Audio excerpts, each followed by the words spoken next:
All right, let's dive in. Today we're tackling something I think everybody struggles with, really understanding other people. Oh, for sure. You guys sent in some great excerpts from David Brooks's How to Know a Person. Mm-hmm. And I'm already fascinated. Yeah. This isn't just like how to make friends, right? Yeah. It's about seeing someone on like a deeper level. This is Unitique. Please subscribe to this channel and like the video.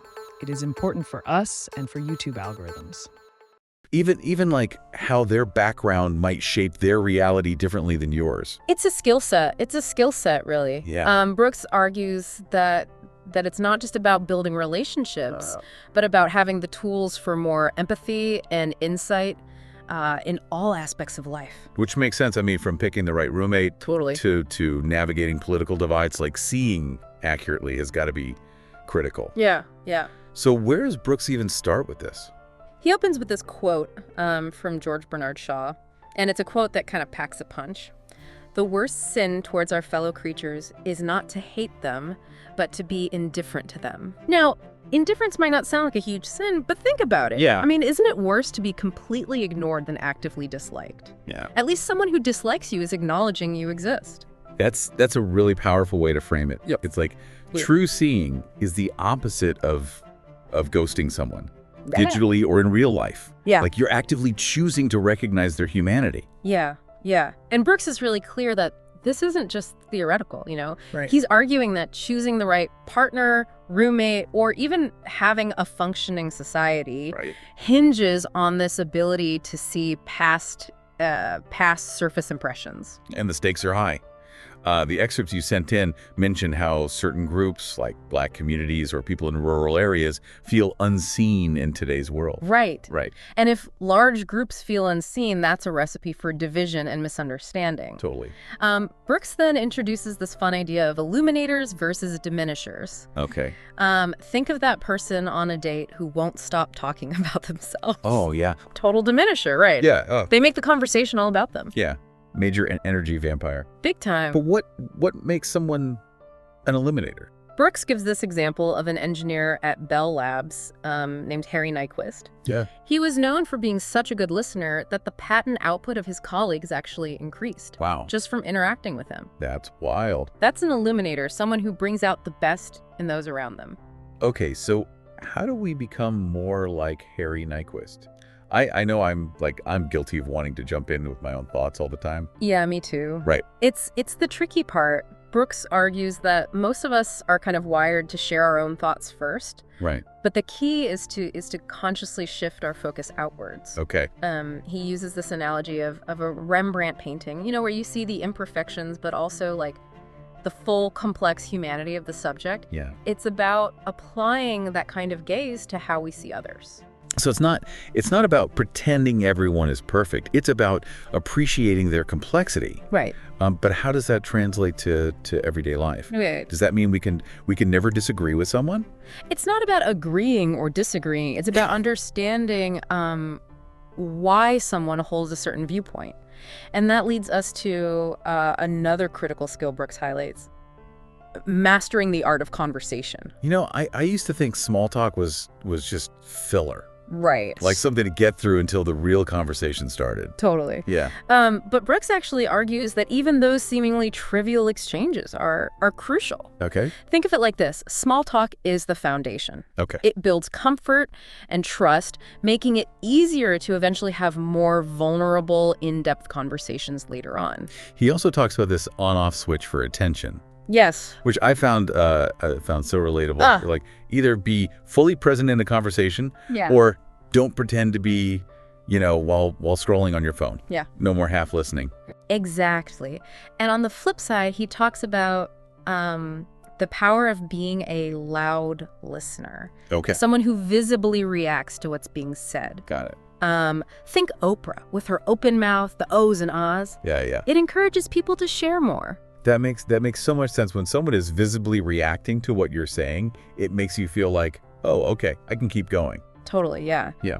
Brooks even points out the value of pauses in conversation. Instead of immediately jumping in with our own response, giving ourselves and the other person a moment to process can lead to more thoughtful dialogue. It also signals that you're truly listening and considering what they've said. It's like hitting the pause button on our own internal monologue. Yeah, exactly.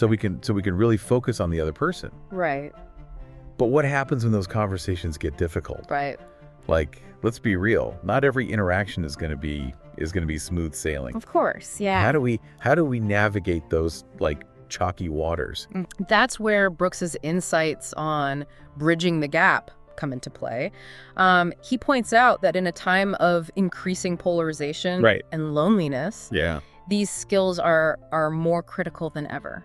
The excerpts even mention some sobering statistics about rising suicide rates and loneliness. It's heavy stuff. This isn't just some like abstract concept. Yeah. This is a real issue affecting so many people. Yeah, absolutely. And this is where Brooks warns against what he calls outrage bonding. Okay. Where we connect with others solely through shared anger or resentment. Got it. It might feel good in the moment, but it doesn't build lasting, meaningful connection. So how do we avoid that trap? I know in our current climate, it can feel like everything is a potential argument waiting to happen. Totally, yeah. Brooks uses the example of a well-educated professional trying to connect with a truck driver from West Virginia. It highlights how important context is. We can't assume we understand someone's perspective without knowing their background. So if we find ourselves in that situation, what's the best approach? It's about leading with genuine curiosity, creating a space where the other person feels comfortable being themselves, even if their views are different from our own. We need to remember that everyone comes from a different background with their own unique set of experiences that shapes their worldview. And if things do get heated, what then? Right. Is there a way to like salvage the conversation? Brooks offers a few practical tips. Okay. First, take a step back, clarify motives. Okay. Both yours and theirs. What's the purpose of this conversation? Is it to prove a point or to genuinely understand each other? Sometimes just reminding ourselves of the goal can de-escalate the tension. That makes sense. It's like hitting the reset button. Totally, yeah. It can be so easy to get caught up in the heat of the moment and lose sight of why we're even talking in the first place. Exactly. And it all comes back to that idea of seeing the other person, not just as an opponent, but as a fellow human being with their own valid experiences and perspectives. It's so easy to assume that we all see the world the same way. Totally. But Brooks challenges that with this mind-blowing study about the perception of hills. Ah, yes, the hill steepness experiment. You're going to love this one. Yeah. They found that something as simple as physical fitness or even having an energy drink could alter how people perceived the steepness of a hill. So our physical state can actually change what we see. Precisely. And that brings us to a really important point. What we think of as our objective view of the world is actually incredibly subjective. Right. It's constantly being filtered through our own unique lens, which is shaped by all sorts of factors, from our physical state to our past experiences. That is mind-blowing. Yeah. And it makes you wonder what else we're perceiving differently. Right. Yeah. And to highlight that point even further, Brooks shares a study where people were asked if they would lie under oath to help a friend. Turns out 90% of people in the US and Canada said absolutely not. Wow. But in many other cultures, it was seen as the only moral choice. That's a huge difference. It really underscores how deeply our cultural background shapes how we view the world and make judgments. Totally. And this all ties back to the core of what Brooks is trying to teach us. If our backgrounds, our experiences, even our physical state can change how we see the world, how can we possibly truly know someone without taking all of that into account? It's like trying to solve a puzzle without all the pieces. Yeah, exactly. And it makes you realize how much work goes into truly understanding another person. It's definitely an ongoing process. And I think that's one of the most valuable things Brooks offers. Not a step-by-step guide, but tools and frameworks for engaging with others on a deeper, more meaningful level. This has been incredible so far. Yeah. But there's clearly much more to unpack. We've only just scratched the surface. Yeah. Get ready to dive deeper into the nuances of human connection in part 2. All right, see you there. Welcome back. I don't know about you, but that last section on how differently we can perceive the world has really stuck with me. For sure. And a big part of that effort based on the excerpts you sent, is being comfortable with what Brooks calls sitting with suffering. Yeah. He actually shares a really personal story about losing a friend to suicide, which really highlights this point. It's a delicate topic, but the point Brooks makes is that sometimes supporting someone isn't about trying to force cheerfulness, but simply acknowledging their pain and being present with them in it. It's like that feeling when you're going through something tough, and a friend tries to immediately fix it, or tell you all the reasons why you shouldn't be upset. Exactly. Sometimes that just makes it worse. Right. Absolutely. Yeah. Brooks argues that often what people need most is simply to feel heard and understood. Yeah. It's about saying, I see your pain and I'm here for you. Right. Without trying to minimize it or offer unsolicited advice. And that ties back to the idea of empathy being a skill we can develop. Totally. It's not just about feeling bad for someone. Right. It's about actively trying to understand their perspective. Yeah. Brooks calls this mentalizing, basically using our own past experiences to imagine what it might be like to be in their shoes. It's like if someone is going through a job loss. Right. Maybe you've never experienced that exact situation. Right. But you can draw on a time when you felt a similar sense of disappointment, uncertainty. Totally. That helps you connect with them on a deeper level.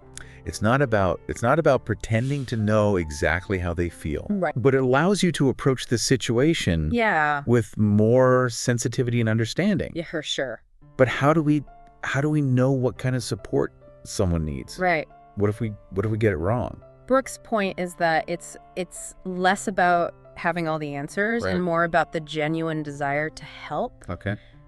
Sometimes simply asking, what do you need right now, can be the most helpful thing you can do. Yeah. And even if you feel awkward or unsure, showing up and being present is often more valuable than saying the perfect thing. That takes the pressure off trying to have all the answers. Totally. It's about being present and being willing to listen without judgment. Exactly, yeah. Speaking of listening, Brooks spends a lot of time exploring how we often present a very curated version of ourselves to the world. Right. Especially in the age of social media, we tend to highlight our successes and downplay our struggles. Totally. It's like we're all wearing masks, carefully crafting the image we want others to see.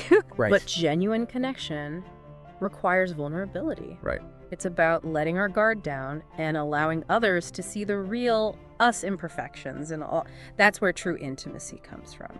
And that takes courage, both from the person sharing and the person listening. Totally. It's a two-way street. Absolutely. Brooks highlights the importance of asking open-ended questions and truly listening to the answers. Yeah. Not just waiting for your turn to speak, but really absorbing what the other person is saying. Right.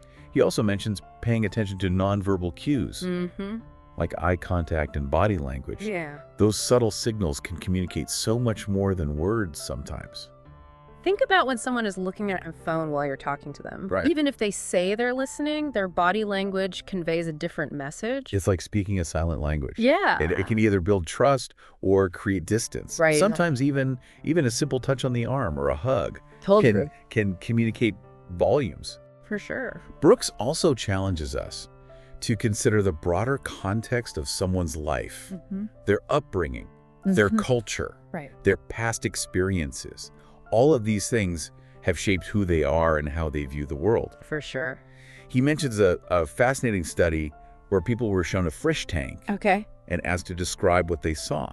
Interesting. Those from Western cultures tended to focus on the individual fish, describing their size, color, etc. Got it. While those from Eastern cultures were more likely to describe the entire scene, the fish, the water, the plants, how they all interacted. That's so interesting. It's such a simple example, Yeah. but it highlights how our cultural background can fundamentally shape how we perceive the world. Right. Even when looking at the exact same thing. And that's something to keep in mind when we're trying to know someone. Right. We can't truly understand them without understanding the forces that have shaped their worldview. Right. We have to be willing to see the world through their lens, even if it's different from our own. It makes you realize how much we take for granted about our own perspective. Totally, yeah. And this leads to another important point Brooks makes. the role of morality and values.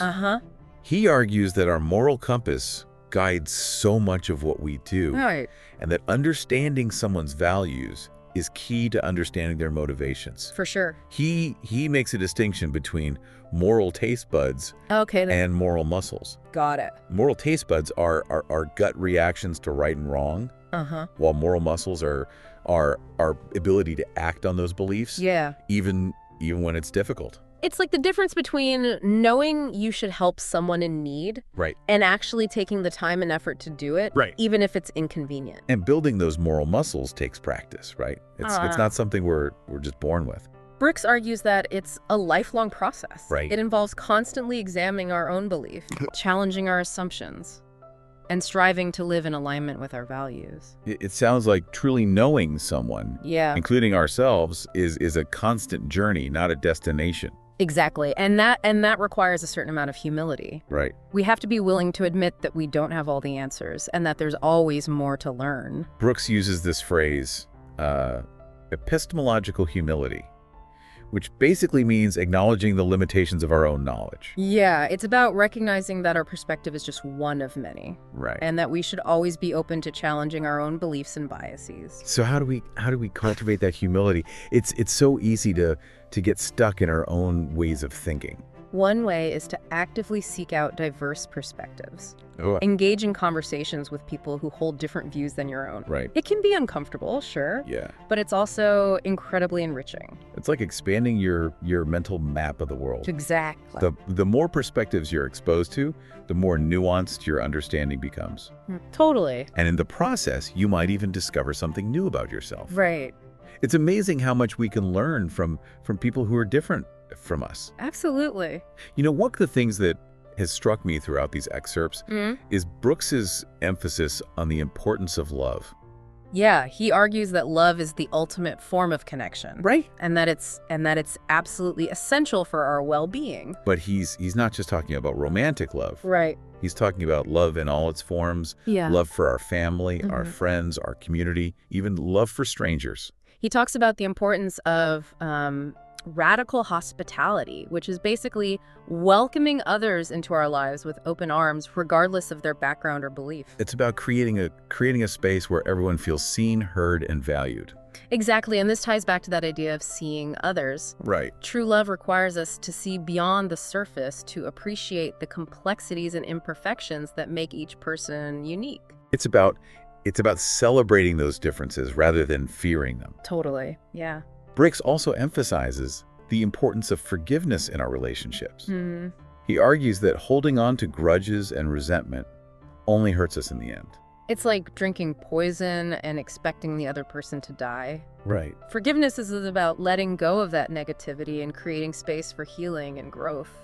It's about recognizing that we're all human and that we all make mistakes. For sure. And sometimes the greatest act of love is simply letting go. Absolutely. This deep dive has been so insightful. It's really challenged me to think about my own relationships and how I can show up more authentically and compassionately. We've covered so much ground, but there's still more to explore. Yeah. Get ready for the final part of our journey into how to know a person. We're back, and I'm still processing everything we talked about in that last section. Yeah, it's a lot. Yeah, it's a lot to take in, but in a good way. It's like Brooke is giving us a whole new framework for thinking about relationships. He is, and what's interesting is that this framework extends beyond just our personal relationships. Okay. Brooks argues that a lot of what he's talking about applies to how we live our lives as a whole. He talks about this idea of resume virtues versus eulogy virtues, which really struck me. Resume virtues are those things we list on our resumes, or skills, accomplishments, job titles. Right, like the external stuff. Yeah. But eulogy virtues are the qualities people will remember us for after we're gone. Right. Things like kindness, compassion, integrity, the stuff that really matters in the grand scheme of things. It's a powerful distinction. It makes you think about what you want your legacy to be. Yeah. Are you living a life that reflects those deeper values? And Brooks challenges us to think about our vocation, not just our job, but our calling. Right. What unique contribution are we meant to make to the world? What are we passionate about? What are our natural talents?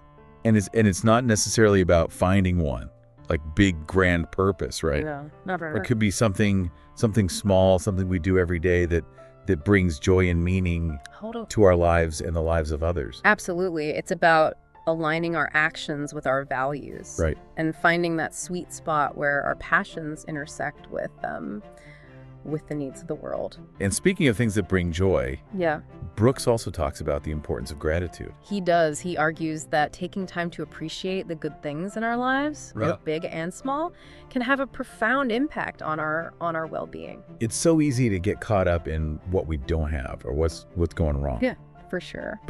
But intentionally shifting our focus to what we do have could be incredibly powerful. It's like training our minds to see the abundance in our lives rather than the scarcity. Right. And that shift in perspective can make a world of difference. You know, as we wrap up this deep dive, I'm feeling a sense of hope.